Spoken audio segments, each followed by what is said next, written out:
Buenos días a todos. Continuamos entonces con los videos, con un tema que sigue inmediatamente después de las nulidades, que se conoce como excepciones previas, que pues de hecho, por ejemplo, en el libro de López Blanco es el mismo capítulo, o están en el mismo capítulo, nulidades procesales y su saneamiento, y eso ya nos da una idea de qué es lo que se tratan las excepciones previas. La inclusión de las nulidades y las excepciones previas dentro del mismo capítulo pues es simplemente algo acertado que expresa pues su parentesco y su afinidad, estas dos situaciones. Digamos que las excepciones previas, lo primero que pudiéramos decir es que o sea, los procesos, casi que como un edificio, como una casa, son cosas que se construyen pues normalmente de abajo hacia arriba, estructurando bien sus cimientos para después ir construyendo el resto del edificio. Pero, o por eso, entonces, procesalmente hablando, pues es importante que esa construcción desde el inicio esté bien, porque si no el resto de la construcción estaría mal, o no se sostendría. Y por eso es que al principio del proceso se pueden proponer estas excepciones previas, que lo que tienen o la finalidad que tienen es precisamente sanear el proceso, corregir esos defectos en la construcción del proceso, para que el proceso pues de ahí en adelante pues esté adecuada y correctamente estructurado, y pues no se vaya a caer posteriormente eh, eh, por algún motivo pues de defectos procesales. Ahora, miren ustedes que este nombre de excepciones previas quizá es un nombre equívoco, porque excepcionar pues quiere decir pues oponerse o defenderse, y la verdad es que las excepciones previas no pudieran de pronto considerarse como oposiciones o excepciones precisamente, porque no se dirigen, por ejemplo, en contra de las pretensiones, no se dirigen a decir que uno no debe como demandado, que uno no causó el daño como demandado. O sea, uno no dirige el argumento hacia desmontar la estructura de la demanda, en el sentido de decir que no se da el supuesto de hecho de la norma que el demandante reclama, y por lo tanto no se deben establecer las consecuencias jurídicas, sino que más bien se dirige a mejorar el procedimiento, no es a mejorarlo de fondo o a oponerse a lo de fondo, sino simplemente a mejorar el procedimiento, lo adjetivo, pues el derecho procesal. Por esa razón, reitero, es que no se pueden llamar siquiera excepciones. Ese nombre no les correspondería si uno fuera estricto con la terminología. López Blanco, por ejemplo, en su libro propone un nombre para las excepciones previas que serían medidas de saneamiento a cargo de la parte demandada, y por eso el nombre pues de este capítulo. Sin embargo, pues evidentemente el nombre no es demasiado comercial, pues y es bastante extenso, y la verdad es que pues se sigue usando el nombre de excepciones previas. Sin embargo, reitero, pues paradójicamente, porque ese nombre de excepción no le correspondería a este mecanismo que estamos nosotros analizando en este momento. Piensen en esto. Las excepciones previas no son un mecanismo de defensa, porque por el contrario, y muy particularmente, son un acto de lealtad procesal. Por ejemplo, cuando uno le dice al demandante, oiga, usted hizo mal su demanda, yo creo que el demandante lo que tendría que decir es, de verdad, ¿en dónde? ¿Y qué pasó? Y tomar nota, porque si el demandado tiene la razón, pues el demandante pues puede corregir el defecto y listo, se acabó, y antes el demandante lo que debiera decir es gracias.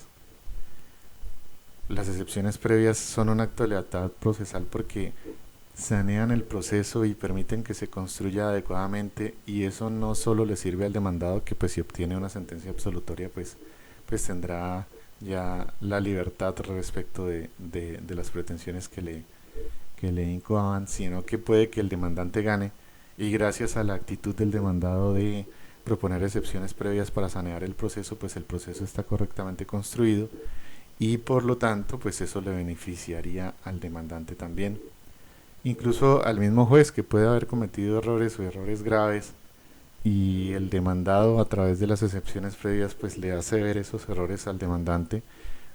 Pues digamos que eso también le beneficiaría al juez, así que este es un beneficio para todo el mundo.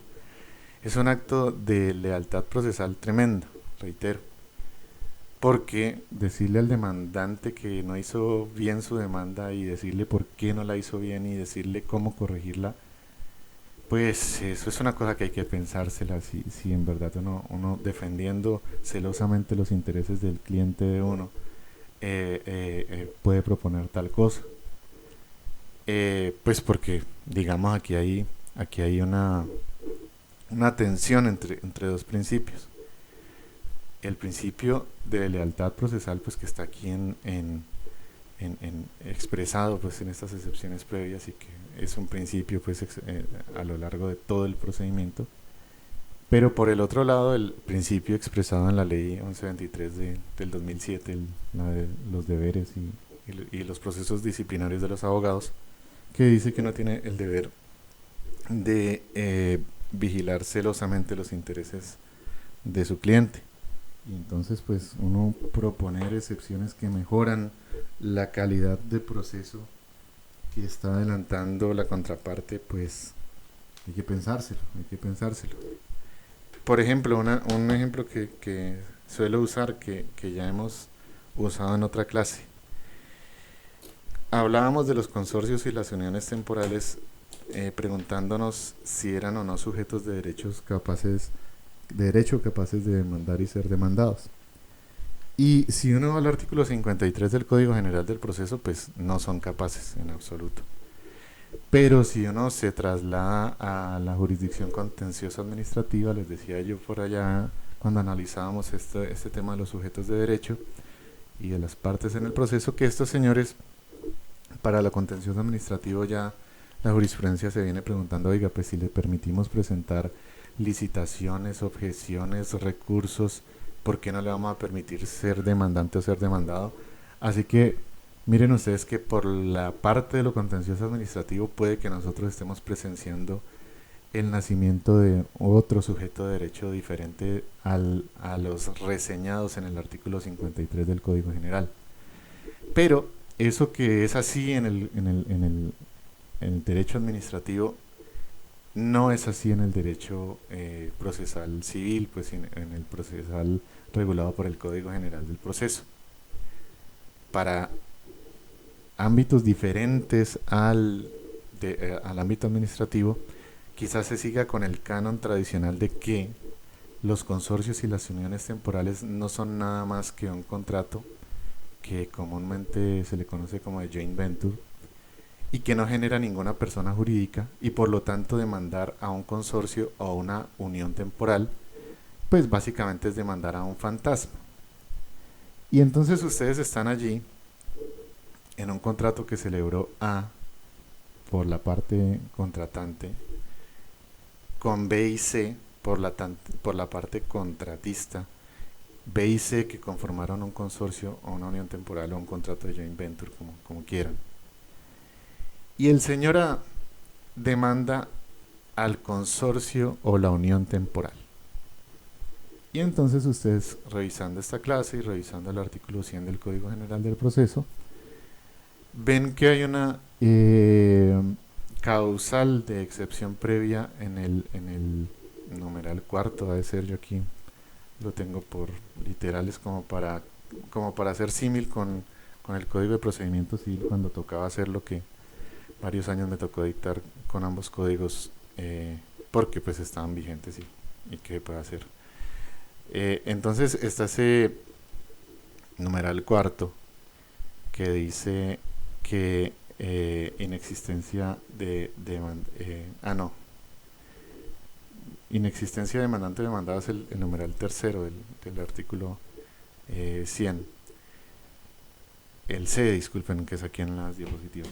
Y entonces ustedes están allí como la parte B, el demandado. Y están preguntándose, oiga, a mí B no me demandaron, a C tampoco lo demandaron. Demandaron al consorcio o la unión temporal. Y ustedes efectivamente pueden proponer la excepción de previa de inexistencia de demandante de demandado. Pero ¿qué van a lograr con eso? Van a lograr que el demandante pues se entere de esta discusión acerca de los sujetos de derecho, acerca de que los consorcios y las uniones, ustedes todos juiciosos pues citaron a López Blanco, citaron estos videos, explicaron que es un mero contrato, que eso no genera persona jurídica. Todo eso lo explicaron y el demandante los va a estar escuchando atentamente y va a decir algo como esto, oiga, pues muy interesante su teoría. Entonces, ¿cómo es que es? ¿Que el consorcio no existe? Ah, ya, ya. ¿Y entonces a quién era que tenía que demandar? Ah, al señor B y al señor C. Ah, bueno, pues reformo mi demanda y demando al señor B y al señor C. Y pues muchas gracias, señor demandado. Miren ustedes que, reitero, ahí hay una tensión que es difícil de solucionar y es la tensión de los deberes de lealtad procesal que son pesadísimos, que son capitales pues para nuestro derecho actual. Bueno, y la buena fe ha existido desde que existe el derecho, pero por el otro lado, reitero, está el deber de vigilar celosamente los intereses de su cliente. Y uno pudiera pensarse si esa excepción pudiera ser beneficiosa o más bien perjudicial en contra de los intereses de su propio cliente. Y eso también es un deber, no es una cuestión baladí, pues, superficial, pues. Y entra en tensión y entra pues la evaluación que ustedes tendrían que hacer para proponer una excepción previa como esas. Quizá pues un abogado, pues reitero, olvidándose de la lealtad y la buena fe, que son cosas bien capitales, pudiera decir, ¿sabe qué? Este tierrero pues lo armó el demandante y pues él verá cómo se sale de él, así que pues el proceso seguirá así. Vamos a ver cómo se ejecuta esta sentencia si condenan a un fantasma y demás, porque bueno, aunque han visto ustedes pues que los consorcios y las uniones temporales hasta NIT tienen y todas las vainas, pues esto avanza cada vez más a que los consorcios y las uniones temporales sean considerados algo parecido a un patrimonio autónomo, pero por ahora reitero que pues el demandante se estaría metiendo allí por no conocer este concepto de las partes, de la capacidad para ser parte, se estaría metiendo en un problema. Y el demandado pues tendría que pensárselo si le va a solucionar o no ese problema a través de una excepción previa. Esto simplemente es un ejemplo de muchas cosas que pueden suceder en la postulación de la demanda, y a la final el demandante que escogió un abogado, pues ese señor también tiene deberes de conducta y tiene deberes de diligencia, pues, y de conocimiento del derecho. Entonces conculcar pues derechos de defensa pues tampoco pudiera decirse que se estuviera dando. Entonces es una cornisa y es una delgada línea ahí entre reitero, vigilar los intereses de su propio cliente y tener lealtad con la contraparte. Normalmente pues es muy bueno uno proponer excepciones previas para que el proceso se construya adecuadamente, y eso pues a la final, reitero, si el demandado obtiene una sentencia absolutoria, pues es que el proceso está adecuadamente construido, no se lo van a tumbar a nadie, y pues entonces tendrá cosa juzgada favorable y todo va a estar mucho mejor para él después. Entonces normalmente es muy acertado corregir los defectos procesales de, de un proceso pues en el cual uno está involucrado, es una expresión de lealtad procesal, de buena fe, de lealtad con la contraparte, pero ahí les dejo algún ejemplo de situaciones donde puede empezar a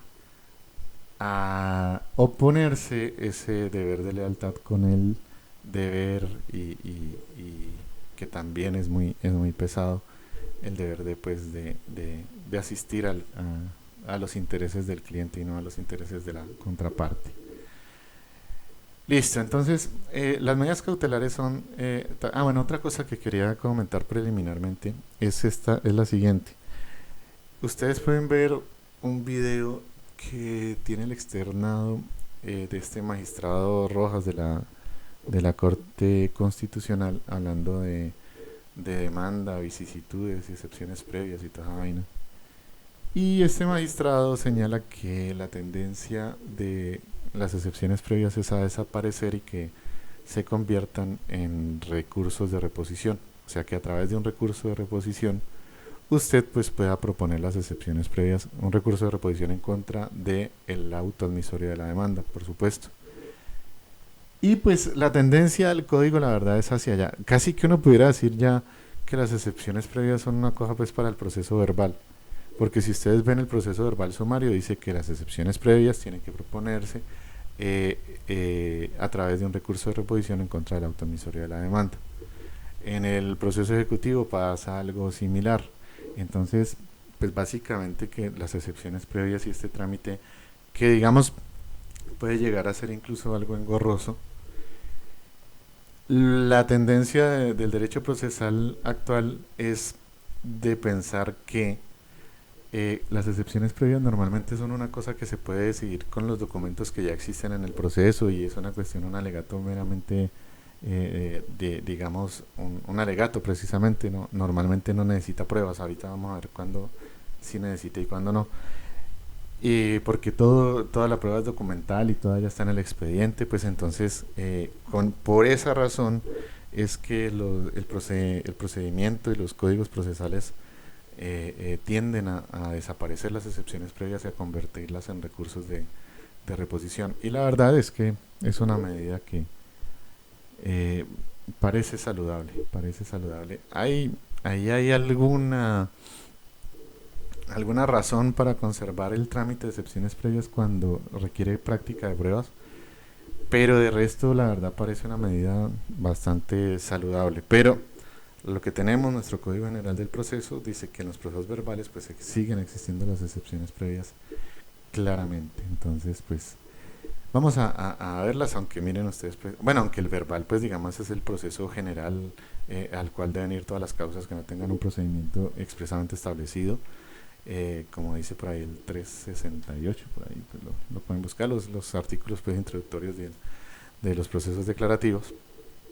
Y entonces pues bueno, pues digamos pues están desarrolladas para el proceso principal, para el plenario, y pues por eso pues muy importantes, pero la verdad se ha dicho que los demás procesos pues se está transitando hacia esa tendencia que les comentaba y pues en el ejecutivo pasa, en el verbal sumario pasa, por ejemplo, que ya no hay o no hay el trámite de excepciones previas, sino que se tramitan las causales de excepciones previas, se tramitan como un recurso de reposición en contra del auto admisorio pues o del mandamiento de pago, pues si es en el ejecutivo. Listo. Las excepciones previas, además, miren ustedes, son taxativas. Es decir, que pues ustedes no pudieran proponer una excepción previa que no esté enlistada y no hay pues por fuera del artículo 100 pues excepciones previas, las que están aquí. No como las nulidades, que ustedes encuentran nulidades procesales en otros artículos. Por ejemplo, cuando el juez no asiste a las audiencias, es una causal de nulidad, destapada en el 107, creo. Las pruebas recaudadas con violación al debido proceso es causal de nulidad, está en el 14. Las excepciones previas pues sí las encuentran aquí en el artículo 100. Ahora, vimos en el video pasado otra cuestión preliminar pues, que es fundamental y de que toca comentar, Vimos en el video pasado el tema de las causales de nulidad y vimos que pues tenía su trámite y tenía sus cosas pues importantes y sí, pues las nulidades existen. Pero cuando vimos las nulidades vimos una causal de saneamiento, el numeral primero del 136, que dice que eh, si usted no propone una causal de nulidad a tiempo o actúa en el proceso sin proponerla, pues se saneará. Y resulta que si ustedes ven el listado de excepciones previas, casi que son las mismas causales de nulidad. Falta de jurisdicción y competencia, ya la redacción es un poquito diferente, ya vimos por qué. Cláusula compromisoria o compromiso, pues es básicamente una falta de competencia. Ya vamos a ver por qué la enlistan pues tan particularmente. Esta inexistencia de demandante y demandado si no, es propia pues, de excepción previa. Incapacidad de indebida representación del demandante o demandado también es una causal de nulidad. Y entonces, ¿qué quiere decir esto? A mí me parece que como la mayoría de causales de nulidad tienen que proponerse como excepciones previas porque miren ustedes coinciden y la coincidencia no es meramente fortuita. Ya les decía yo desde el principio, excepciones previas y nulidades están persiguiendo lo mismo, sanear los procesos. Por eso es que las causales de hecho son básicamente las mismas o coinciden bastante. Y les decía yo que gracias a esta existencia de las excepciones previas, me parece a mí que el tema de las nulidades cada vez carece más de, digamos, de importancia, porque la mayoría de nulidades usted las va a tener que alegar como excepciones previas y si no, se considerarán saneadas y usted después no va a poder proponer la nulidad. Entonces miren ustedes que veíamos en el video pasado que las nulidades son absolutamente excepcionales, no son agradables al procedimiento porque echan a la basura esfuerzos arduos de los jueces y esta es una última estocada que le da el Código General del Proceso, me parece a mí, y desde ya, desde el Código de Procedimiento Civil, al tema de las nulidades.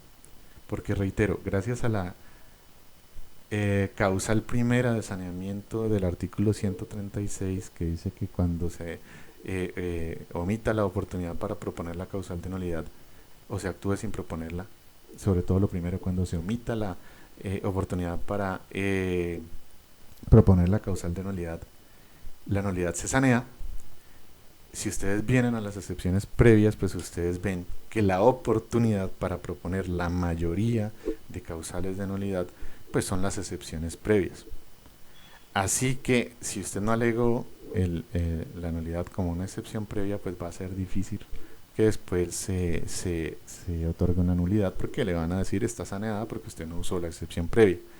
Así que reitero la existencia de las excepciones previas pues deja un poco en entredicho, no es que no sean útiles todavía y se usan todavía, pero deja un poco en entredicho la utilidad de las causales de nulidad porque normalmente todas van a tener que ser alegadas a través de excepciones previas y si no pues el asunto será saneado. Listo, ahora sí, las causales son taxativas de excepciones previas. Reitero, recuerden por qué los códigos usan la taxatividad. Eso es simplemente una falta de confianza en los jueces, justificado o no, pero es una falta de confianza en los jueces y prefieren usar números clausos pues, o enumeraciones taxativas para que los jueces básicamente no piensen, no se distraigan y simplemente usen estas causales y ya. Les decía yo que eso es bueno o malo dependiendo de la formación de los jueces de las universidades, cómo lo estén formando.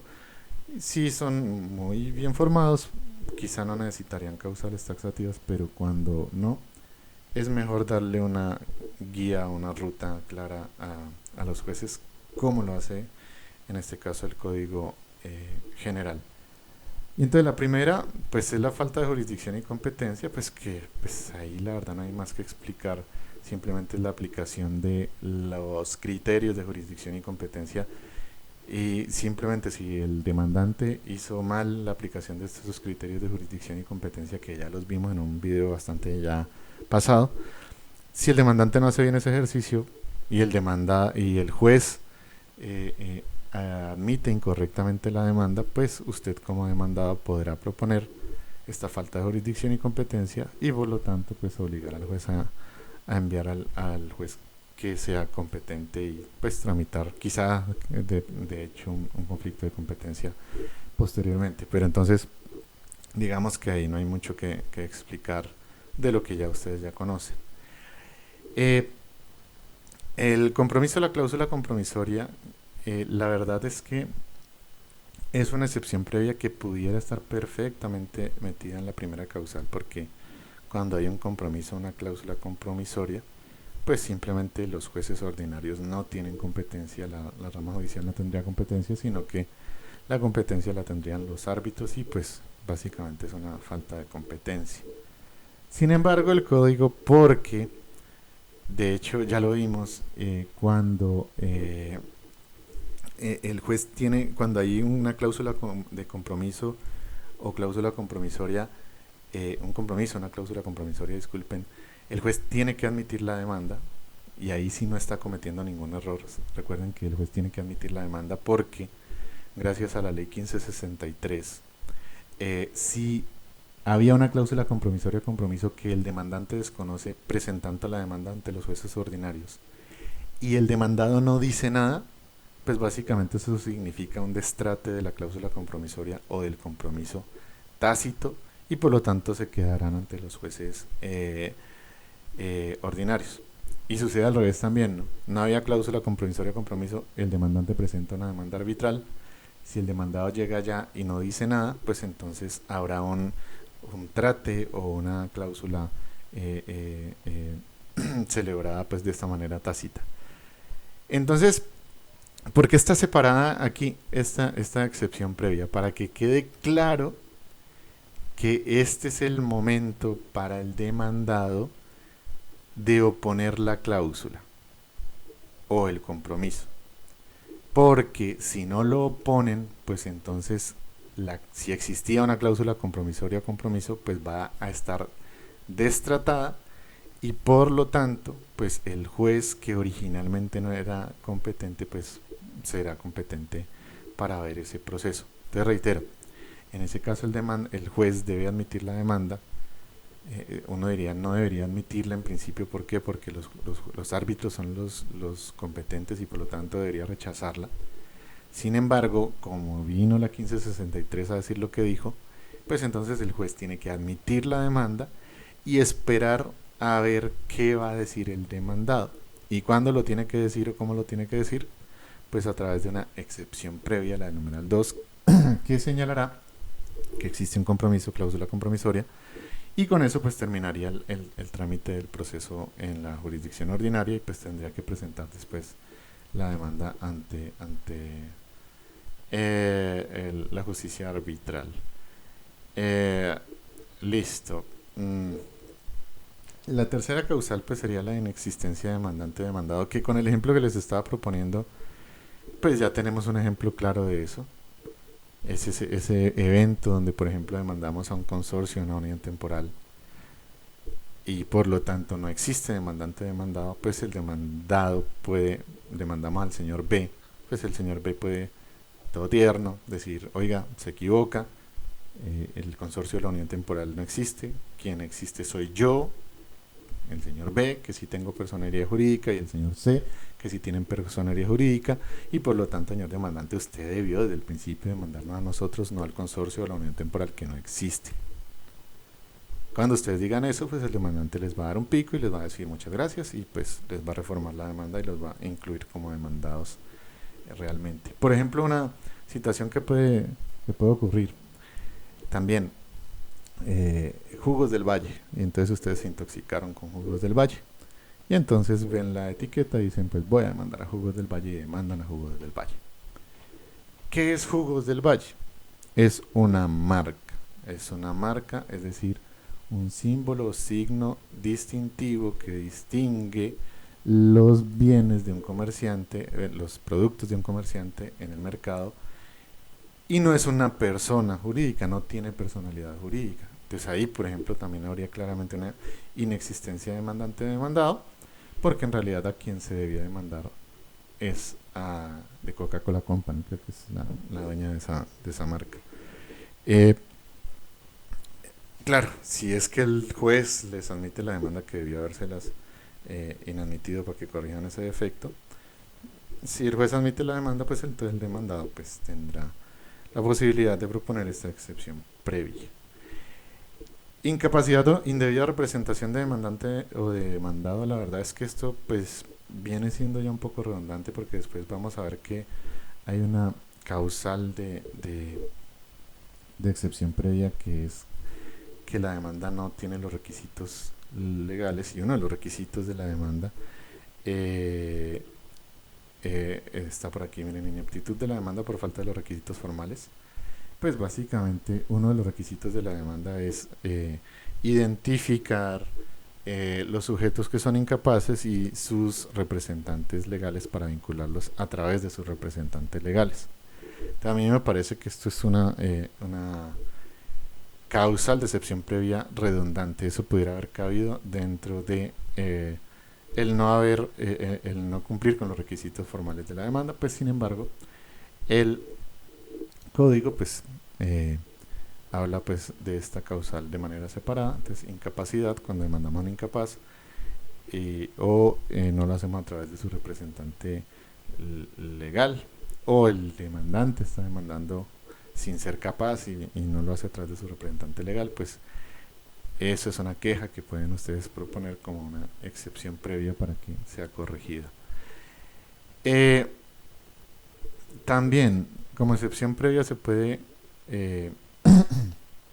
acreditar no haberse presentado prueba de la calidad de cónyuge, heredero, compañero permanente, curador de edad. Eso también es un requisito formal de la demanda. Si ustedes van al artículo 85, que habla pues de prueba de representación legal y demás, pues ahí también les dice que ustedes deben probar. O sea, esto sucede, por ejemplo, cuando pues alguien muere, entonces los herederos quieren demandar a favor de la herencia, pues pueden hacerlo, pero tienen que probar que su calidad de heredero, si no están demandando a nombre de ellos, sino a favor de la herencia.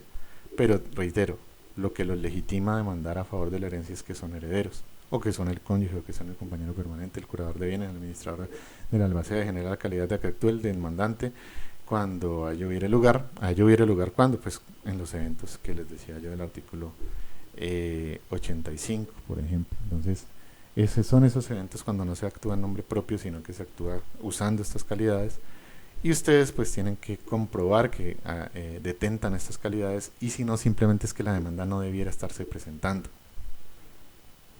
Y pues, digamos, a mí me parece, reitero, otra vez un requisito formal de la demanda, pero la ley en su artículo 100 pues quiso denotarlo y separarlo del resto de requisitos formales de la demanda. La siguiente causal de excepción previa. Ineptitud de la demanda por falta de requisitos formales, pues esta es la que básicamente reúne a la gran mayoría de las que hemos estado hablando. De hecho, la primera también, falta de jurisdicción y competencia, pues eso es un requisito formal de la demanda. Designar el juez competente es el primer requisito del artículo 82. Entonces, pues miren ustedes que todo tiene que ver con ese acto crucial, capital del proceso llamado demanda. Por eso tanto tiempo que le dedicamos a entender ese acto. Y miren ustedes, después, por indebida acumulación de pretensiones, ahí en el mismo numeral, pues eso, la indebida acumulación de pretensiones, eso ya suena muy redundante. La indebida acumulación de pretensiones es una falta en contra de la demanda debidamente presentada. Es un defecto formal de la demanda. Así que eso vuelve a ser redundante. Lo único que hay que decir ahí extra es que recuerden cómo uno sabe si las demandas, si las pretensiones están acumuladas debida o indebidamente. Recuerden que eso está en el artículo 88 de su Código General del Proceso. Artículo que dice que le pueden acumular siempre que sean el mismo juez competente, que no se contradigan, que se vayan por el mismo proceso, y si es en contra de varios demandados o por varios demandantes, pues además los requisitos de la acumulación subjetiva, que es misma causa, mismo objeto, mismas pruebas, relación de dependencia, todo lo que pueden revisar ustedes en el artículo 88, que lo vimos con ocasión de la explicación acerca de lo que son las pretensiones, la clasificación de pretensiones y la acumulación precisamente de pretensiones. Entonces, pero bueno, ahí lo referimos brevemente pues para que tuvieran pues fácilmente el acceso a esa información aquí mismo. Eh, Haberse dado a la demanda un trámite diferente del que corresponde. Esto sí no es un requisito formal de la demanda actualmente, porque recuerden que el Código General del Proceso dice que ustedes presentan simplemente su demanda sin decir cuál es el trámite que corresponde, y es el juez al admitir la demanda, eso está en el artículo 90, es el juez al admitir la demanda el que dice que a ese proceso le corresponde tal o cual procedimiento, a esas pretensiones, disculpen, le corresponde tal o cual procedimiento. Entonces aquí en realidad no estamos corrigiendo un yerro de la demanda, sino un yerro del juez. El juez al admitir la demanda le dio un trámite que no correspondía, pues entonces ustedes pueden hacer corregir ese defecto del juez a través de esta excepción previa. No comprender la demanda a todos los litisconsortes necesarios, eso es otro requisito formal de la demanda, porque ustedes en la demanda, momentos para constituir el litisconsorcio necesario: 1. La demanda. 2. El juez al admitir la demanda. 3. El demandado al proponer la excepción previa. Es decir, el demandante en su demanda no hizo bien su trabajo y por lo tanto no identificó un litisconsorcio necesario, y ustedes tienen que proponer ese efecto aquí en a través de una excepción previa. Ese es el mecanismo para corregir esto. Aunque pues esta causal pues tiene esa peculiaridad que si ustedes no la proponen, no es que se sanee y no es que no puedan volverla a proponer posteriormente, porque recuerden que los litisconsortes necesarios pueden aparecer durante el proceso, incluso en segunda instancia. Entonces, pues esa causal tendría esta característica, que si no se propone, igual podrá proponerse posteriormente. Si ustedes notan posteriormente que hay un litisconsorcio no necesario, pues lo podrán decir, y el juez, si lo nota, pues también ordenará citar al litisconsorte. Pero lo que sí es cierto es que es un requisito formal de la demanda. Otra vez a mí me parece una redundancia simplemente ese numeral. Listo. El pleito pendiente entre las mismas partes y sobre el mismo asunto. Aquí ustedes tienen que diferenciar, y es bien importante diferenciar entre pleito pendiente y cosa juzgada, que digamos con cosas bien parecidas pero diferentes. Comparten características, que es misma causa, mismo objeto y unos mismos demandantes y demandados. Pero ¿cuál es la diferencia? Que mientras el pleito pendiente, el proceso previo todavía está vivo, en la cosa juzgada el proceso previo ya murió y ya tiene sentencia. El pleito pendiente es una excepción previa, la cosa juzgada es una excepción de mérito que incluso da origen a una sentencia anticipada según el 278 numeral 3. Entonces, ¿cuál es la diferencia concreta? Hay un proceso 1 entre A y B que tiene una causa y que tiene un objeto, es decir, tiene un mismo supuesto de hecho y unas mismas consecuencias jurídicas, tiene unos mismos hechos y unas pretensiones, si quieren todo eso pues sería lo mismo.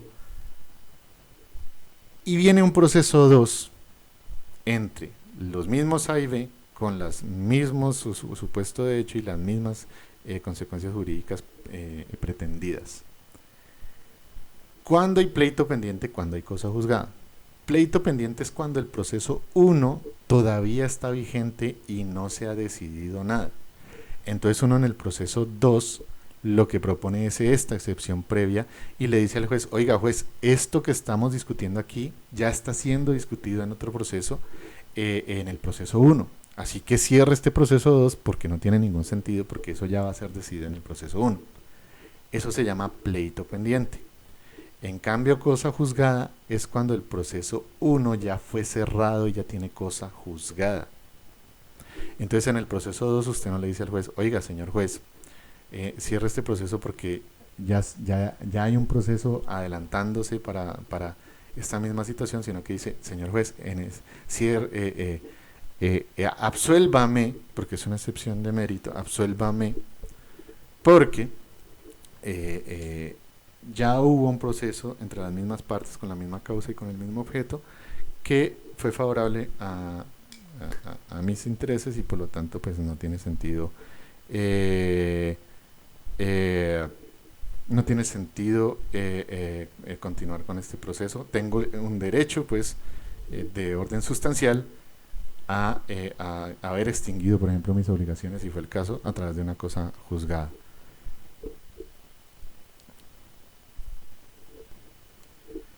Listo. La siguiente causal de nulidad es no haberse ordenado la citación de otras personas que la ley dispone citar. Ojo, no estamos hablando de un litisconsorcio necesario, porque pues eso primero ya está regulado en una causal previa, y segundo, a veces la ley ordena citar a personas no porque sean litisconsortes necesarios, que eso lo vimos en alguna, cuando vimos, pues, mejor dicho, los litisconsortes necesarios, que López Blanco, pues este gran maestro, siempre hace observaciones tan importantes como esta. Decía, ojo que no vayan a confundir que cuando la ley ordena citar a alguien es porque hay un litisconsorcio necesario. Ojo. Y entonces pues hay muchas personas que tienen que citarse obligatoriamente, pues incluso no para venir a ser parte en el proceso, como por ejemplo el defensor de familia, el Ministerio Público y todas las vainas. Y esas citaciones se omitieron, por ejemplo, siendo que eran obligatorias en este proceso, entonces uno puede corregir ese defecto del demandante en su demanda, que esto es un requisito formal de la demanda o una redundancia más, eh, a través de esta causal de excepción previa. Uno puede decirle al juez pues que ordene citar a las otras personas que hacen falta. Y por último, causal de nulidad es la de haberse notificado, causal de excepción previa, disculpen, es la de haberse notificado la auto admisoria de la demanda a persona distinta de la que fue demandada. ¿Qué quiere decir esto? Estos son los típicos casos de homonimia.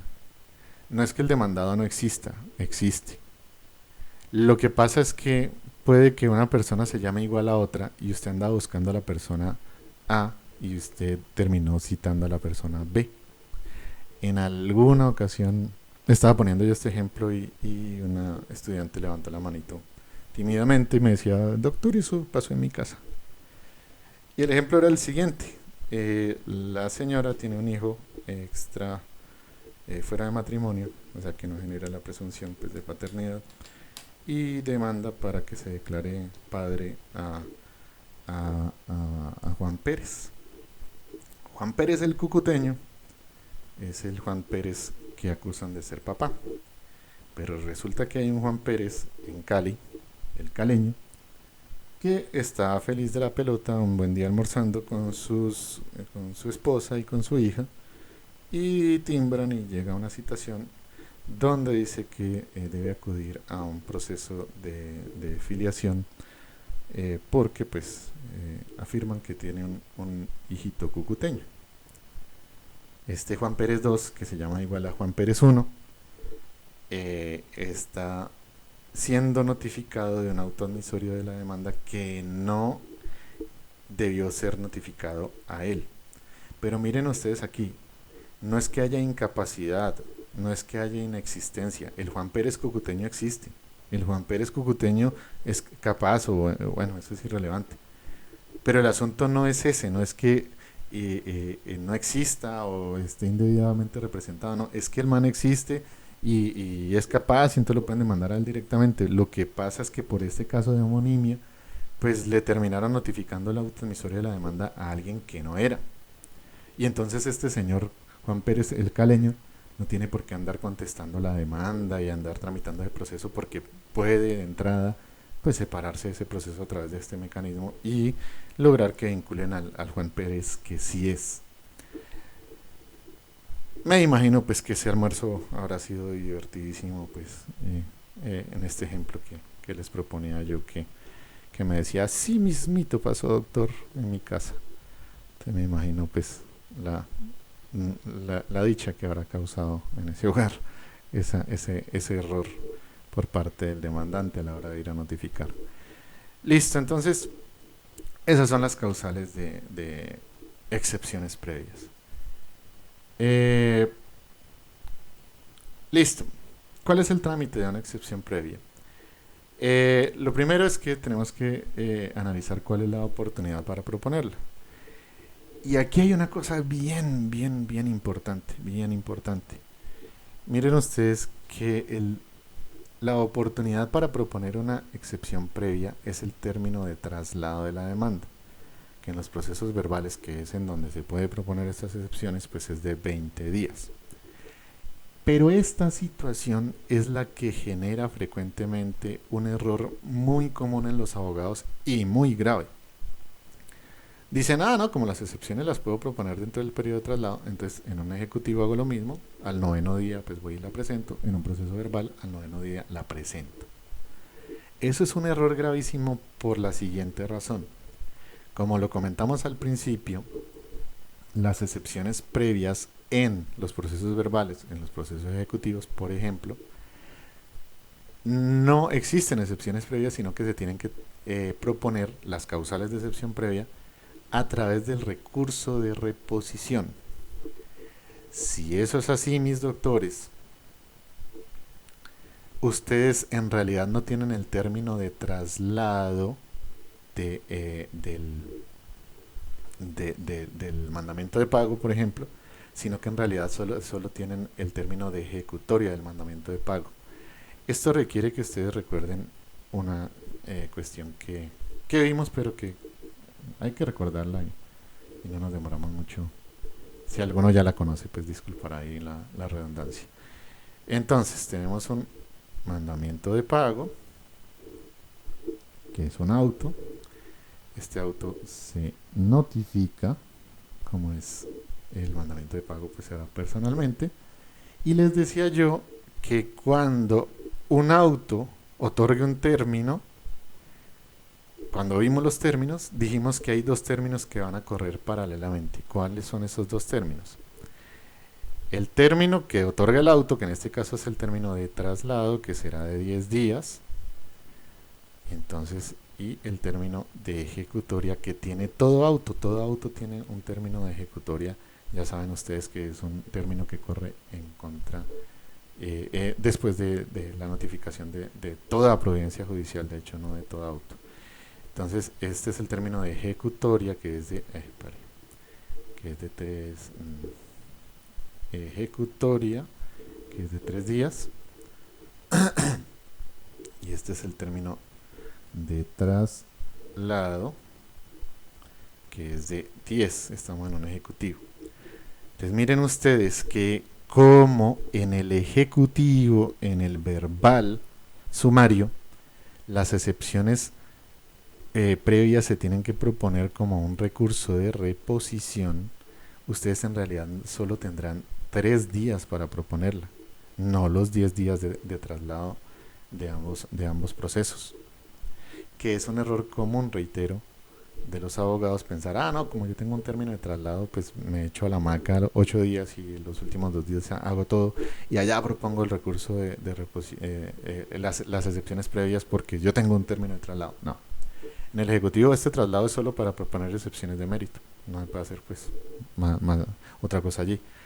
Y las excepciones previas o alegar los requisitos formales del título lo tendrán que hacer a través de un recurso de reposición. Eso implica que ustedes solo tienen 3 días, porque estos términos ambos están corriendo paralelos, así que tengan mucha atención con eso, por favor. Solo que para el caso que estamos viendo, el del proceso verbal, que el traslado no son de 10 días sino de 20, ahí sí la cuestión es diferente porque las excepciones de mérito de previas, no se proponen como un recurso de reposición, sino que se proponen en escrito separado dentro del término de traslado. Entonces, para el verbal no tienen problema. Para el verbal ustedes sí pueden proponer sus excepciones previas a través dentro del término de traslado los 20 días plenos. En un escrito separado, la única formalidad, ahorita recordamos por qué. en el ejecutivo, en el verbal sumario, si tengan esa atención muy presente que esas excepciones solo se pueden proponer como el recurso, como un recurso de reposición. Entonces, pues, para que lo tengan muy presente, por favor. Listo.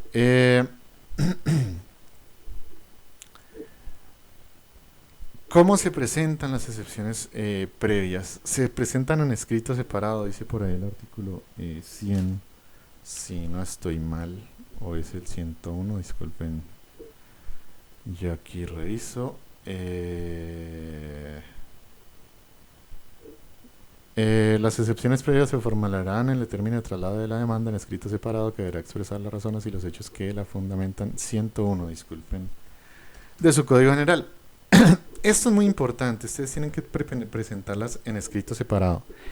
Es decir, no las pueden presentar dentro de la contestación de la demanda. Dentro de la contestación de la demanda van las excepciones de mérito, las de fondo. Las excepciones previas van en escrito separado. Alguna vez a algún estudiante le pregunté cómo se presentan las excepciones previas, me responde en la contestación de la demanda.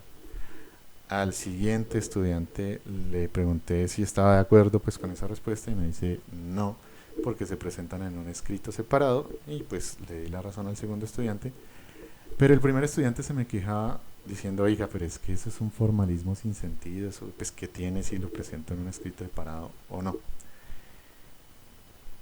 Pero como yo explico los porqués, por eso pues creo que tengo legitimidad para preguntar este tipo de cosas. ¿Por qué es que usted tiene que presentar en un escrito separado? Porque esto pues tendrían que recordar, recuerden los videos sobre el proceso. El proceso es una serie de actos predeterminados para llegar a una sentencia. Pero, es decir, los procesos serían básicamente esto. Una petición, una gran petición que se llama demanda, la cual es resuelta por un auto.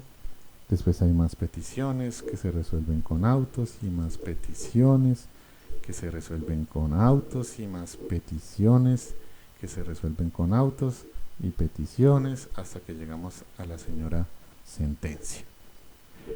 Pero esta definición de López Blanco que dice que un proceso, una parte después de la definición de López Blanco que dice que un proceso es una serie preordenada de actos del legislador, o sea, primero tiene que haber una demanda, después una admisión, después bueno, lo que ustedes saben que hemos venido viendo. Esa definición es correcta, pero oculta algo o no tiene o no es suficiente, más bien, porque ustedes tienen que tener conciencia que los procesos tienen varias series preordenadas de actos que trabajan o que se trabajan de manera paralela. No hay una única serie de actos, sino que hay series paralelas de actos que van trabajando cada uno en su asunto, cada uno por separado, y que tienen independencia a pesar de ser el mismo proceso. Si ustedes, por ejemplo, solicitan medidas cautelares, pues habrá un cuaderno de medidas cautelares, que esa es la petición, le responderán con un auto, habrán peticiones de la contraparte o la suya, autos, peticiones, y normalmente pues eso terminará con un auto. Si ustedes proponen un incidente, por ejemplo, pues el incidente es una petición y esa petición se admite o no con un auto, y habrán más peticiones de las partes y autos del juez y peticiones de las partes y autos del juez, y eso terminará con un auto la mayoría del tiempo, salvo los incidentes que liquidan perjuicios que vimos por allá en la sentencia, artículo 280 por allí, que ese incidente pues terminaría con una sentencia, pues sería el caso. Y pues precisamente hay otro trámite que es el de las excepciones previas, que es una petición, que es una petición que se resuelve con un auto, petición auto, y pues petición auto. Entonces, noten ustedes que los procesos sí son series preordenadas de actos para llegar a una finalidad, pues normalmente la sentencia, pero los procesos tienen series paralelas, independientes e importante que estén independizadas porque si el juez tiene que resolver algo sobre las medidas cautelares, por ejemplo, y le pide al secretario, oiga, ¿qué hemos dicho sobre excepciones, sobre medidas cautelares? Y el secretario tiene todo mezclado, el trámite principal con las medidas cautelares, con los incidentes, con las excepciones previas, pues pobre secretario le va a tocar folio por folio ver qué diablos fue que se dijo sobre una medida cautelar en un momento determinado. Si eso está en un cuadernito separado, pues es muy fácil, señor juez, pues ni siquiera el juez preguntaría qué hemos dicho y no coge el expediente y ve el cuaderno de medidas cautelares y con eso se entera que ha pasado. Y lo mismo las excepciones previas. Eso sí está separado y si ustedes le permiten al secretario separarlo presentando un escrito separado, por eso reitero la importancia del escrito separado para que le dé independencia al trámite de las excepciones previas y se puedan tramitar con su serie preordenada de actos, preordenada por el legislador de actos, pues entonces se le podrá dar independencia de trámite, cosa que incluso, miren aquí ya estamos hilando toda la materia, que eso es lo bonito cuando uno es un estudiante hilando la materia y trayendo conceptos de otros lados, ahí uno dice, entró al mundo de la comprensión. Y eso es lo que permite, por ejemplo, cuando vimos las nulidades, de que si hay una nulidad en las medidas cautelares, pues eso no afecta en el trámite principal ni los demás tramitaciones que se hayan dado. Si la nulidad se dio en el incidente, pues eso no afecta en el trámite principal, ni las medidas cautelares, ni las excepciones previas. Esta separación de los trámites, pues permite que, por ejemplo, cuando haya nulidad no se caiga todo el proceso, sino simplemente lo que esté anómalo y todo lo que dependa de eso. Entonces, habiendo recordado todo esto, pues ahí es que ustedes me entienden por qué es que las excepciones previas se tienen que presentar en escrito separado para darle ese trámite independiente, para separarlo de los demás trámites del proceso, para que si haya una nulidad pues no afecte todo el trámite del proceso, sino solo pues el acto nulo y todo lo que dependa del acto nulo, pues que lo vimos en las nulidades. Entonces, por esa razón que el código, no sé si lo he comentado, pero creo que sí, pero el código no es un manual, no tiene el propósito de ser un manual, sino que el código es muy, muy concreto, muy lacónico y supone estarle hablando a personas versadas, pues entonces por eso no hace este tipo de explicaciones, pues, pero para eso está la doctrina, como López Blanco, pues que nos da este tipo de explicaciones, o estos videos, pues sí, sí los admiten como doctrina ustedes, eh, eh, pues entonces pues estas son las explicaciones que ofrece la doctrina que no hace el código y que está muy bien que no haga el código, sino el código sería de 5000 páginas explicando cada cosa. Listo. Eh, no es necesario contestar la demanda para proponer excepciones previas, porque por ejemplo si ustedes dicen inexistencia de demandado, o por ejemplo nuestro Juan Pérez Caleño, ¿él para qué va a contestar la demanda si él simplemente está diciendo, pues con él no es que el Juan Pérez cucuteño sea el papá o no el papá del niño? Pues yo qué vas a ver si no soy pues ni el colchón ni la almohada pues de los padres del menor como para saber si eso es así o no. Entonces, hay ciertas causales, por ejemplo, la existencia de cláusula compromisoria o compromiso, ¿no? ¿Para qué va a contestar la demanda si pues lo que va a pasar es que simplemente el trámite termina y se va pues para los árbitros? Pues tiene uno que estar bien seguro que eso va a suceder así, si no pues se le va a pasar el tiempo para contestar la demanda y no, y no la contestó. Pero entonces, reitero, no es necesario contestar la demanda, ya la excepción previa, pues algunas de ellas pues ya implica que no es necesario contestarla.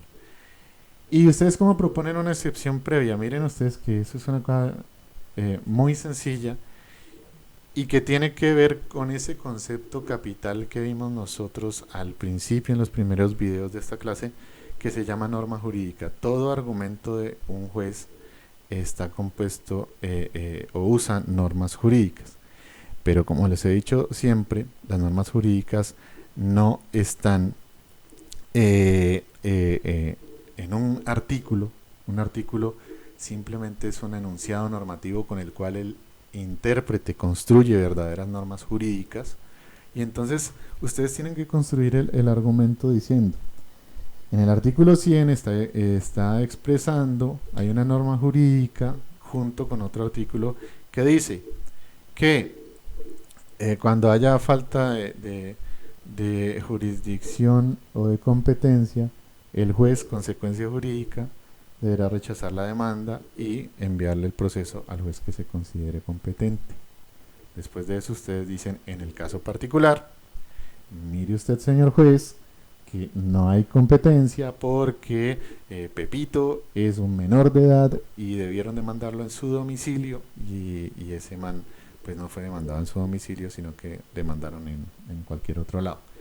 Por lo tanto, señor juez, le solicito aplique la consecuencia jurídica, que es remitir el expediente al juez competente. Entonces, ese sería un argumento. Destacar cuál es la norma jurídica a aplicar, que sería componerla con las causales de excepción previa y las consecuencias a cada causal de la excepción previa. Expresar los hechos en los cuales se fundan ustedes para decir que el supuesto de hecho de esa norma ya se dio, y por lo tanto solicitar que se aplique la consecuencia jurídica que la misma norma expone. Esa estructura que, reitero, insisten aquellos en crítica, y además que el pobre Kelsen no lo dejan vivir, no lo dejan dormir más bien, le achacan la culpa de este pensamiento. No, doctores, si quieren achacarle la culpa del pensamiento lógico, bueno, yo iba a decir que Aristóteles, pero no, en realidad a la naturaleza, porque Aristóteles no hizo más que describir lo que es la lógica, lo que usaban sus contemporáneos y los previos a él. No hizo más que describir, porque eso es una forma de vivir de los seres humanos, no es una cosa diferente. Y eso no se lo inventó Kelsen. Eso es la misma lógica que, bueno, ¿cuántos autores hablaron de eso? Y actualmente, a lo sumo que hemos llegado es, además de hablar de la lógica inductiva y deductiva, pues hablar de lógicas abductivas y a complejizar la forma como se estructuran las normas jurídicas. Eso sí es cierto, que las normas jurídicas no es el enunciado ese normativo que dice el que matare a otro pena de tanto a tanto. Eso no es una norma jurídica. Con eso usted construye una norma jurídica que dice el que matare, típica, objetiva y subjetiva, antijurídica, material y formal, culpable con necesidad de la pena, imputación y todas las vainas. Ahí usted ya tiene, y de hecho Kelsen dice, eso es más largo todavía. Kelsen dice, ahí todavía vamos en la mitad de la norma. Usted tiene que decir, y siempre que haya un fiscal que lo investigue y que lo acuse, y siempre que haya un juez que lo condene, y siempre que haya después de eso, pena de tanto a tanto. Para él la norma jurídica sería toda esa construcción, sino que él dice, si escribimos así la norma jurídica, va a ser bastante difícil entender el derecho. Entonces por eso hay que acotarla más, pero una norma jurídica completa sería esa. Entonces, no hay una forma de exponer diferentes los argumentos que no sea a través de la lógica. El derecho usa mucho la lógica deductiva y pues esa es la forma de razonar. Y los que afirman lo contrario, primero, no le echen la culpa a Kelsen, que ese señor no. De hecho, dicen es que Kelsen y la exégesis kelseniana, la escuela de la exégesis es diferente a Kelsen, es previa a Kelsen, muy de orden francés y muy de orden revolucionario. Primero, no le echen la culpa al señor, y segundo, háganos el favor de decirnos cuál es la otra forma de razonar con la cual van a reemplazar la lógica, que es la forma como el ser humano razona al día de hoy. Entonces así se forma el argumento con las excepciones previas. Y ustedes pueden pedir pruebas, sí, o sea, están afirmando hechos y esos hechos necesitan pruebas, por supuesto.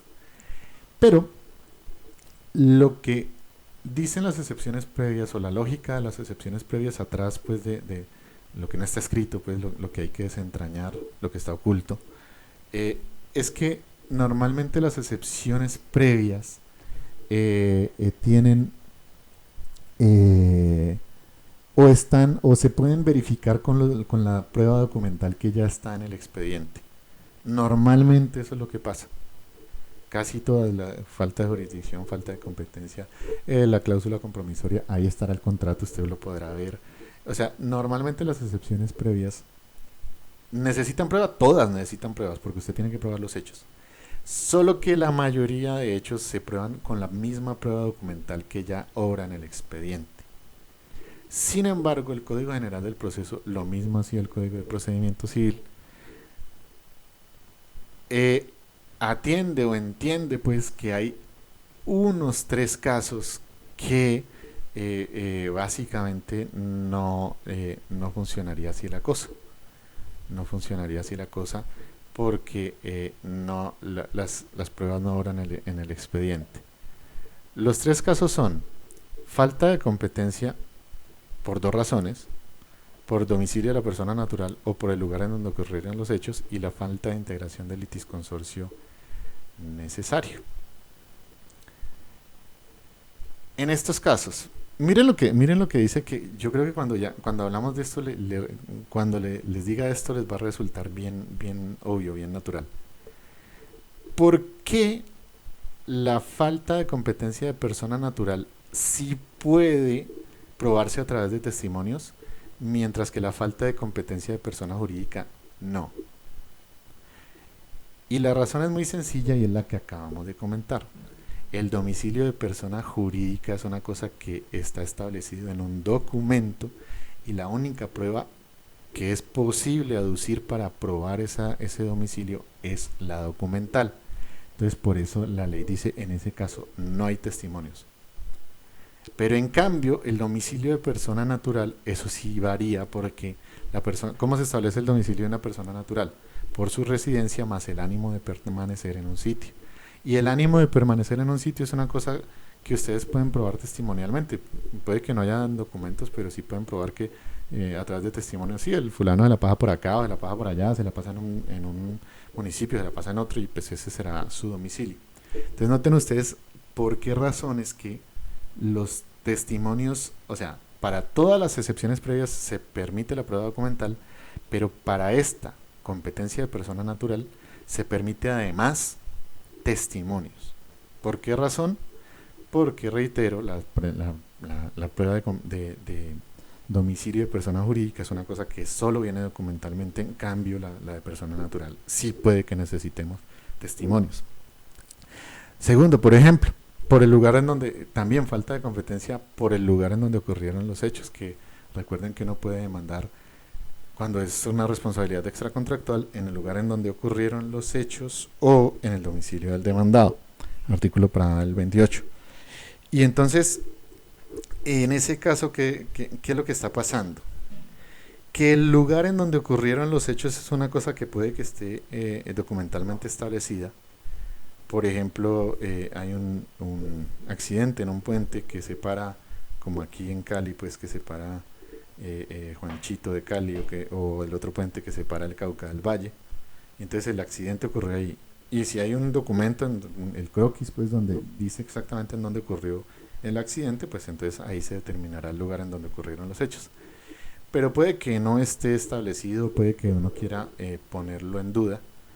Y entonces puede que uno, por ejemplo, los soldados estos que están ahí parados en el puente entre Cauca y Valle, pues uno puede solicitar, por ejemplo, el testimonio de estos señores para que digan que el accidente sí ocurrió del puente para allá o del puente para acá, para saber si es Cali o es Juanchito o es Cauca o es Valle.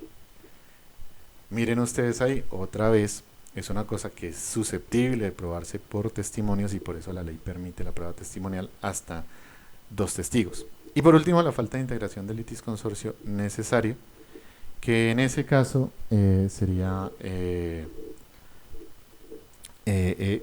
casos donde no sea evidente la integración del litisconsorcio, que no está, por ejemplo,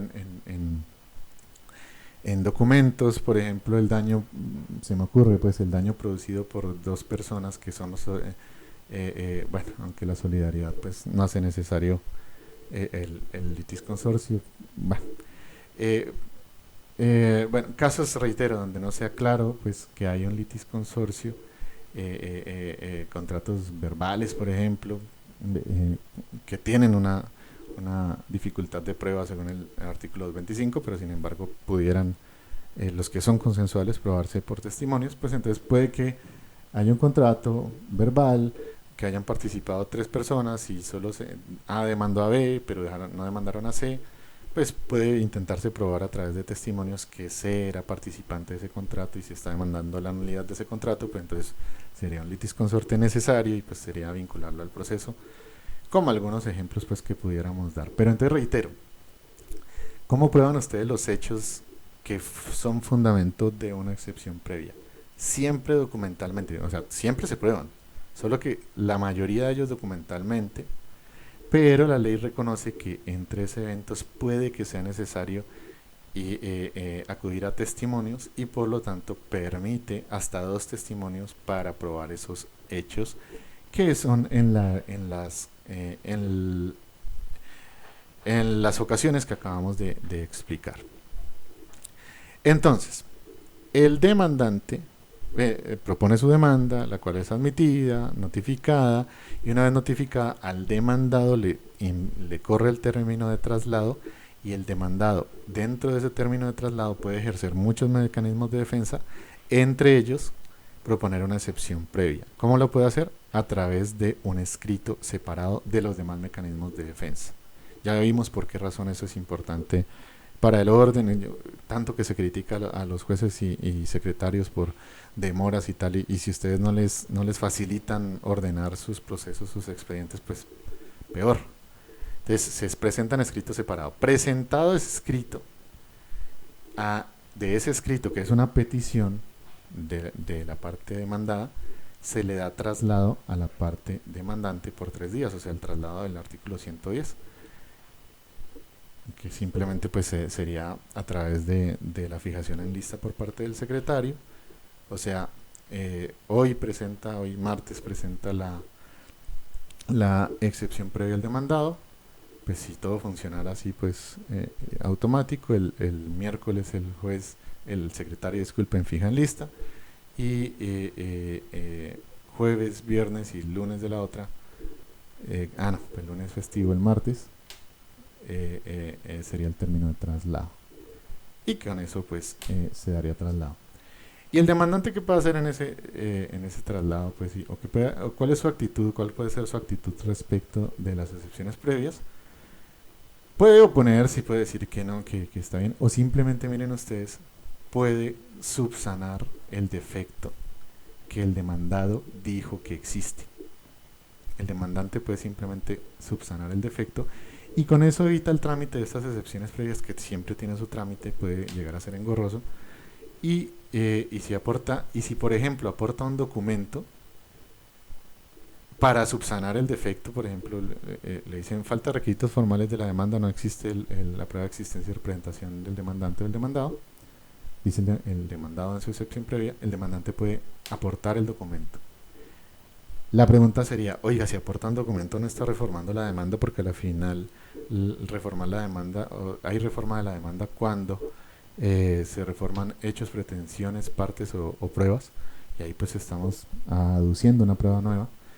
Sin embargo, si se da dentro del marco de este trámite de las excepciones previas, pues no van a ser consideradas una reforma de la demanda, cosa que es muy importante, porque si no el señor demandado pues se evitaría aportar ese documento en este momento y tocaría darle el trámite a las excepciones previas, porque pues no va a querer que considere el juez que eso es una reforma de la demanda y que se agotó la única oportunidad que tiene de reformar la demanda. Entonces esta es una claridad bien importante por esa razón.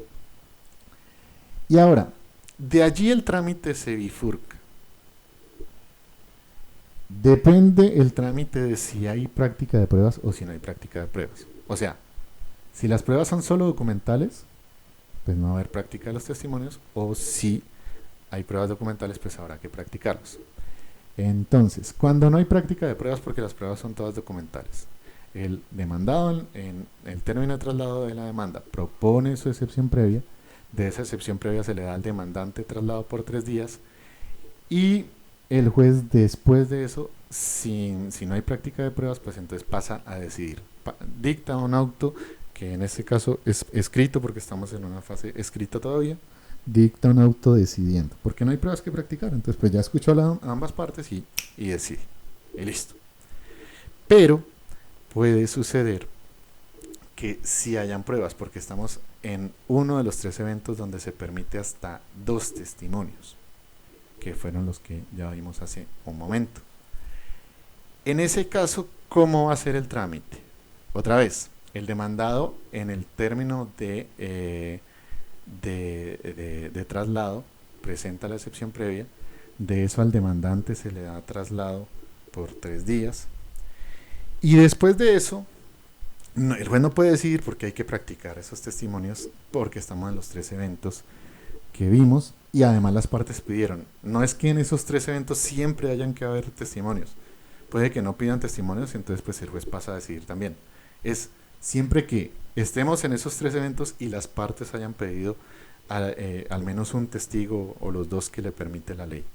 En ese caso el trámite difiere, el juez no pasa a decidir, sino que tiene que hacer que, obviamente, practicar el par de testimonios o el testimonio que le hayan pedido. Pero el código general y el derecho procesal, que por eso es tan hermoso, pues como siempre piensa de manera práctica y dice, oiga, yo para practicar estos testimonios, pues tengo que tengo que desarrollar una audiencia. Pero el mismo código dijo, ve, y nosotros para dónde es que vamos ahorita después de este asunto, vamos para la audiencia inicial, porque estaba en un proceso verbal. Pues entonces, ¿para qué nos ponemos a hacer una audiencia para practicar estos testimonios? Y después la audiencia inicial, más bien aprovechemos esa audiencia inicial y en esa audiencia inicial practicamos estos testimonios y decidimos la excepción previa. Es decir, por ahorro, por economía procesal, en la misma audiencia inicial, ya que estamos reunidos en una audiencia, vamos a practicar los 2 testimonios o el testimonio que se haya pedido y de ahí decidimos. Por eso es que cuando ustedes ven la regulación de la audiencia inicial 372 del Código General del Proceso, dice lo que dice. Dice, ¿qué es lo primero que vamos a hacer en esta audiencia? Practicar y decidir practicar las pruebas y decidir las excepciones previas si a ello hay lugar. Es decir, a esa audiencia inicial, a lo primero que vamos a llegar es a decidir estas excepciones previas. ¿Por qué razón es lo primero que hacemos? Porque no tendría sentido hacer las demás cosas que hay que hacer en esa audiencia, como practicar intentar la conciliación, practicar el interrogatorio de parte, fijar el litigio y todas las vainas, para por último decidir la excepción previa y decir, pero yo no soy competente. No, pásele el proceso al que corresponde. No. Lo más lógico es llegar a esa audiencia y mirar si existe o no la excepción previa para corregir el defecto procesal y de allí empezar a seguir con la tramitación del proceso. Te reitero, cuando hay pruebas que practicar en las excepciones previas, entonces tenemos esta audiencia inicial y en esa audiencia inicial practicamos los 2 testimonios como se practica cualquier testimonio y el juez inmediatamente decide la excepción previa. Ahí, en audiencia. Si la decisión le permite continuar con el proceso, continuará, y si no le permite, pues dará el trámite que corresponda. Por ejemplo, si le toca enviar a otro juez que es competente, pues se lo enviará en ese momento y pues terminará ahí la audiencia. Y pues miren ustedes, entonces, pues ese sería el trámite cuando hay práctica de pruebas y listo, ahí ya se decidieron. Ahora, ¿qué efectos tienen las excepciones? ¿Cuál es la consecuencia jurídica, pudiéramos decir, de que exista una excepción previa? Pues eso depende mucho de la excepción previa. Cada excepción previa, las del artículo 100, pues tiene como su propia consecuencia jurídica, entonces dependerá pues de cada una. Por ejemplo, si prospera la falta de jurisdicción o la falta de competencia, pues ¿qué es lo que tiene que hacer el juez? Remitir al juez que considera competente. Si prospera la de compromiso o cláusula compromisoria, ¿qué es lo que tiene que hacer el juez? Pues termina el proceso, porque ahí no puede remitir a ningún lado, porque es que los árbitros no están constituidos previamente a las causas y están ahí en todo momento para recibir causas, sino que pues no hay a dónde remitir. Entonces por eso termina el proceso, para que el demandante interponga la demanda arbitral dentro de los 20 días, como vimos en su ocasión, y esto, pues si quiere, pues para conservar los efectos de la demanda.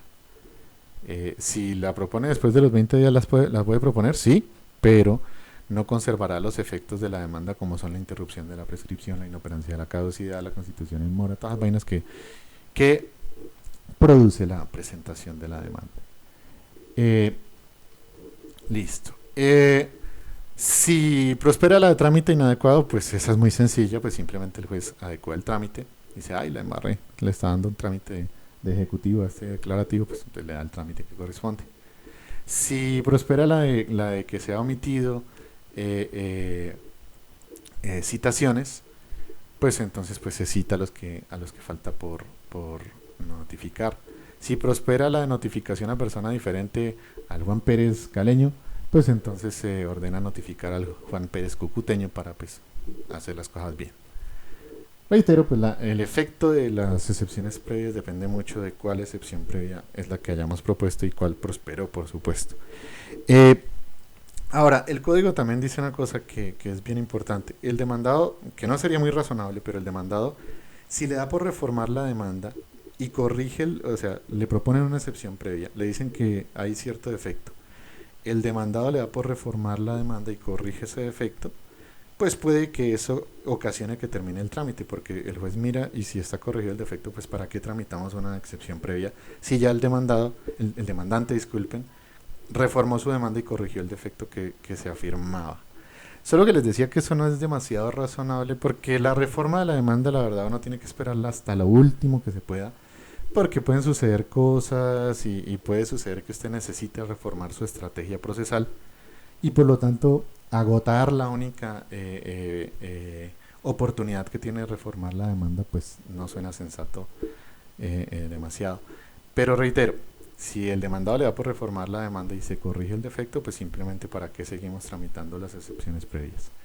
Eh, claro, la reforma de la demanda es una nueva demanda, en realidad es la demanda ahora del proceso porque se presenta de manera en conjunto con la demanda original y las reformas, o sea que ese documento ahora es la nueva demanda. Y recuerden que cuando hay una reforma de la demanda, pues hay que dar un traslado cuando ya está notificado el demandado por la mitad del término. Y dentro de ese traslado podrán proponerse nuevas excepciones previas, claro, respecto de las cosas reformadas. Y pues pudiera darse de nuevo el trámite de las excepciones previas allí. Eh, eh, Recuerden que una excepción previa, por ejemplo, si el demandado ejerce su defensa proponiendo una contrademanda, una demanda de reconvención en contra del demandante, y asimismo propone una excepción previa en contra de la demanda del demandante, y esa excepción previa hace caer la demanda original, la pregunta es, ¿y la demanda de reconvención que este señor propuso se va a seguir tramitando o no? Porque se cayó la demanda principal.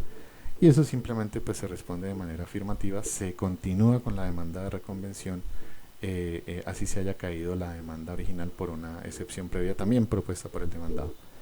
Eh, y como lo habíamos comentado ya hace un rato, pues los hechos que sean causales de excepción previa, si no se alegan, pues no pueden alegarse como nulidades posteriormente. Por eso les decía yo que las nulidades pues es una cosa importante y lo vemos y tal, pero miren ustedes que la mayoría de causales de nulidad son cosas que se tienen que alegar como excepción previa y si no pues ya no podrá hacer. Y entonces pues gracias a esa observación pues decae un poco la importancia que pueda tener el trámite de las nulidades en el procesal civil, pues en el procesal pues del Código General del Proceso. Eh, Listo. Y la parte demandante tampoco podrá, porque si el defecto existió, pues debió pues simplemente reformar la demanda. Entonces no podrá, además que, digamos, la parte demandante no puede proponer excepciones previas porque pues eso es un acto del demandado. Pero lo que quiere decir esa última aclaración es que si la demandante presentó mal su demanda y el demandado pues no dijo nada, pues así se quedó la demanda, porque el demandante después no podrá alegar ese defecto, porque eso sería valerse de su propia incuria, de su propio dolo, y pues eso simplemente es inconstitucional, como lo ha dicho pues la Corte Constitucional Eh, Recientemente con el casito ese el caso pues horroroso de el señor que mata a la señora y disputa la mitad de la herencia con los hijos, pues porque según la ley 100 pues tenía derecho a eso. Ese caso era interesante, sí, pero cantado, porque ese era casi el mismo caso de Ronald Dorkin que le enfrentó a Hart. El caso del sobrino que mata al tío para heredar y pide la herencia, y según las leyes tenían que darle la herencia, pero pues el juez terminó aplicando principios, y por eso Ronald Dorkin le demuestra a Hart que en casos difíciles no es que el juez cree derecho, sino que aplica principios. Y dice, mire, en ese caso sí vio que el juez no se inventó el derecho, no lo sacó de cualquier lado, como usted dice, señor Hart, sino que usó un principio que es un principio antiquísimo, proveniente también de la buena fe, que es eso de no valerse de su propia incuria, de su propio dolo, y por lo tanto, pues por eso el juez falló como falló, no porque cree derecho. En ese casito, en el caso pues de aquí colombiano, que es muy similar a ese, pues se terminó aplicando el mismo argumento de Ronald Dorkin, pero pues calcado, además era obvio, pues, o sea, estaba cantada pues la decisión. Pero entonces esa decisión, que es bien importante, pues refrenda el hecho de que pues existe ese principio constitucional de no valerse de la propia incuria del propio dolo. Entonces, si el demandante presenta mal su demanda, después no podrá alegar diciendo, ay, es que la embarré. Si ya pasó la época para reformarla, pues simplemente pues ya no podrá alegar su propia incuria, su propio dolo para alegar defectos procesales. Listo. Y por último, queda por conversar una cosa que tiene cierta relación con estos asuntos que estábamos nosotros viendo, y es el tema de los presupuestos procesales de la acción. ¿Por qué razón? ¿Por qué tiene relación esto? Porque, ¿qué son los presupuestos procesales de la acción? Son una teoría de Fonbury que dice básicamente que un proceso no puede existir si no hay un juez competente, si las partes no tienen la capacidad de ser partes, si las partes no están debidamente representadas y si no hay una demanda en forma.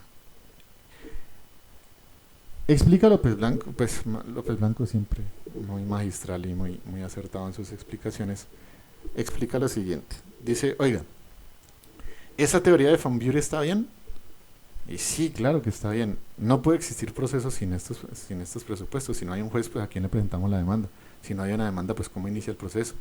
Si no hay, si no hay una parte siquiera, es un fantasma, es un consorcio, una unión temporal, pues es que cómo vamos a seguir con el proceso. Si la presenta un menor de edad, pues tampoco se puede seguir, estamos vulnerando el derecho de defensa. Entonces, eso es cierto, la teoría está bien. ¿Qué es lo que está mal? ¿Cómo la quiso aplicar la Corte Suprema de Justicia en Colombia? En Colombia, la Corte Suprema de Justicia dijo que al momento de fallar, miren ahí lo crucial, al momento de fallar, el juez debe revisar los presupuestos procesales de la acción, y si encuentra que no están, y esto pues lo aberrante, debe dictar sentencia inhibitoria. ¿Y esto por qué es aberrante, doctores? Porque todo un proceso, con primera y segunda instancia incluso, para que el juez se inhiba de fallar, pues básicamente están haciendo que la justicia no justifique su existencia, que la rama judicial no justifique su existencia. Los jueces justifican su existencia porque dirimen los conflictos. Si no los dirimen, están robándose el sueldo. O sea, para decirlo de una manera bien directa, se están robando el sueldo. Entonces, reitero, los presupuestos procesales de la acción están bien, pero lo que no está bien es que los jueces anden revisando esos presupuestos procesales de la acción al momento de fallar, y si no los encuentran, dicten una sentencia inhibitoria. Eso no tiene sentido por muchas razones. Uno, porque una sentencia inhibitoria es lo más antinatural que puede existir en cuanto a la justicia. Eso es no dirimir conflictos, así que, reitero, los jueces están robando el sueldo. Segundo, doctores,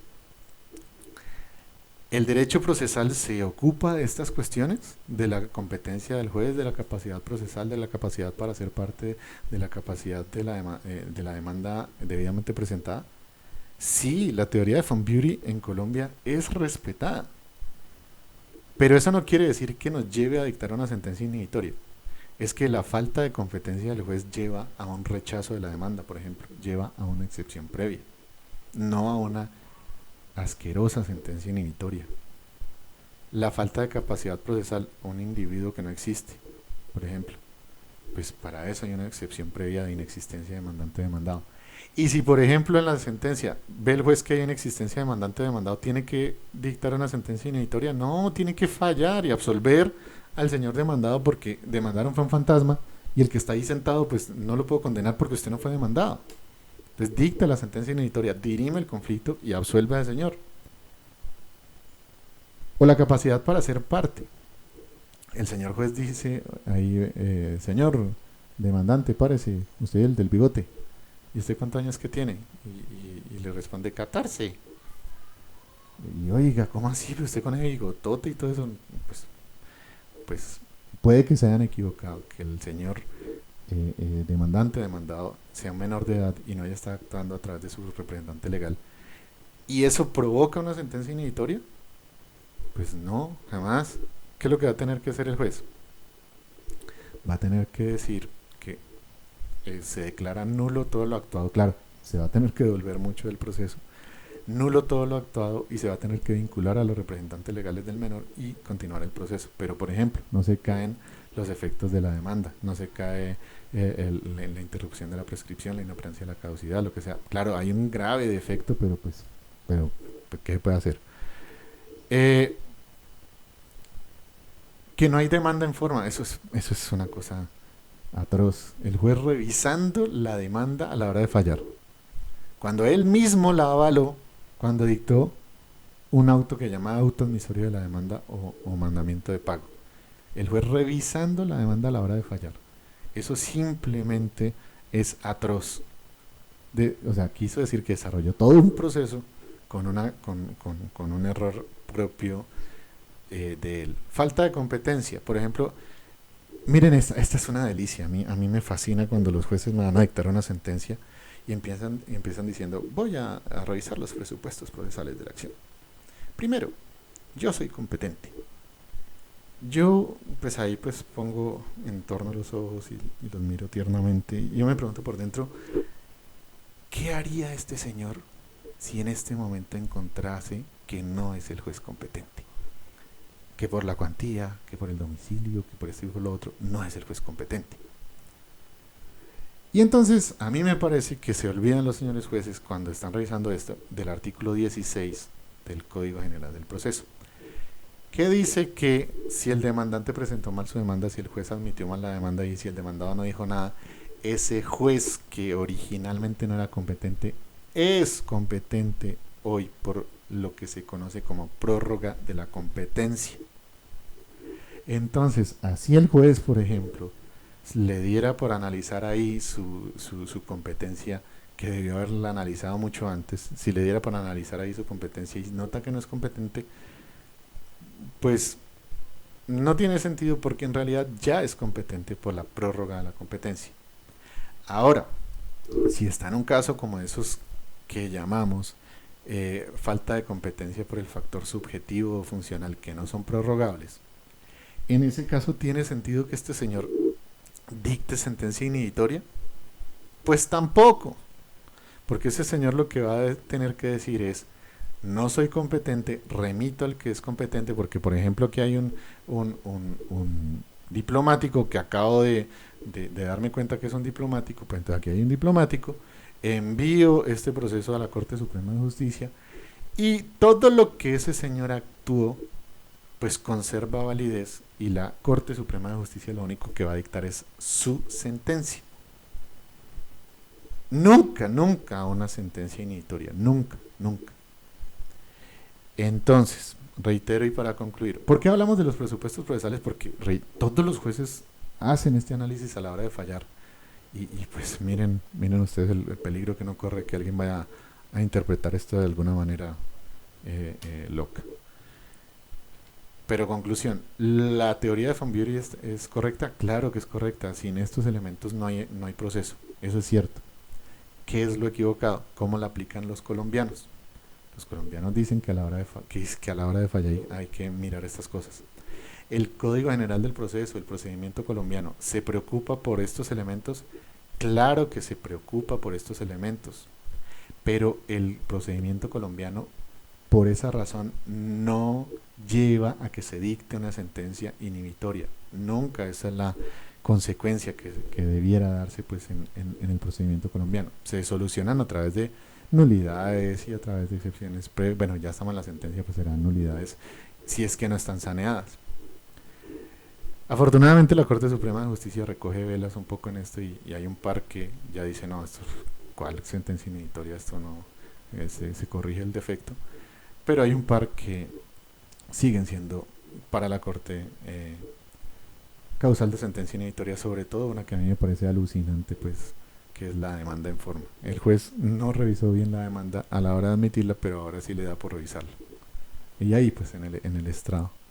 No, eso no tiene sentido. Pero bueno, como que hemos avanzado un poquito, pues sí. Y ya hay dos causales que no se tienen que ver. Entonces, francamente, esto de los presupuestos procesales, en donde los jueces lo analizan, es lo que no tiene sentido. Que anden analizando eso antes de fallar, eso no tiene sentido. ¿Qué tienen que hacer? Claro, hacer una revisión de legalidad y si hay una causal de la unidad, sanearla, tramitarla. Pero estos, que dentro de ellas pueden haber presupuestos procesales de la acción, pero lo que no puede hacerse es lo que les decía yo, dictar una sentencia inhibitoria en ningún caso. En los demás casos, o ya está saneada y sorry, o tiene que tramitar la nulidad y enviar al que sea competente o tramitar lo que corresponde. Y entonces, pues por eso, algún día, ojalá desaparezcan esas cosas llamadas sentencias inhibitorias que son un atentado contra la razón, que el Código General del Proceso hoy no las menciona, lamentablemente no las prohibió, debió haber dicho prohibido dictar sentencia inhibitoria, pero bueno, por lo menos avanzamos y ya no se mencionan pues por ahí en la ley, en el Código General. Listo, entonces esas eran las excepciones previas y dejamos allí, nos vemos pues en una próxima ocasión. Un gusto haber estado otra vez con ustedes.